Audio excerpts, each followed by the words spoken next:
Assalamu alaikum. Dear friends, Qurbani is here and most of us are ready to select an animal for sacrifice. Not all animals are allowed for sacrifice, some are allowed, and the ones that are allowed must meet certain criteria. Let's look at the animals that we can sacrifice and what criteria should these meet. We can sacrifice camels, cows, goat, sheep, and lamb. The camel we select must be at least 5 years old. The cow should be at least 2 years old.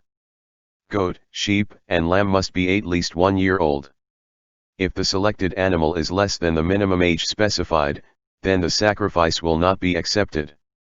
You must be wondering that the lamb is usually less than 1 year old, so how can it be allowed for sacrifice? Simple, there is an exception in this case. If the lamb is at least 6 months old but looks like it is 1 year old, then it can be sacrificed. It needs to be healthy and looking beyond its age. We are living among deceitful people who will lie to make a buck.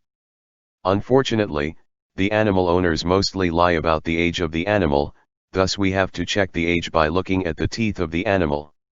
For a newcomer like me, that is very hard, so I always go with an experienced person. The way to check is that the 2 front teeth should be present and these 2 teeth have to be bigger than the rest of the teeth. If all the teeth are the same size, then the animal is still a baby and can't be sacrificed. Do note, that the animal you select must be healthy for the sacrifice to be accepted. It can't be sick, weak, unwalkable, handicap, hurt, or a wild animal. The ears, nose, and teeth must be in the right shape, no part of it has to be missing, otherwise the sacrifice won't be accepted. If the animal is missing one or both the horns due to some tragedy, then it won't be accepted as sacrifice.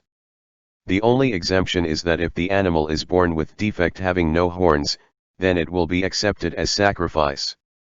With all that done, do remember that when sacrificing the animal and the butcher must be facing the direction of Kaaba. The butcher has to be Muslim since Allah's name needs to be recited at the time of sacrifice.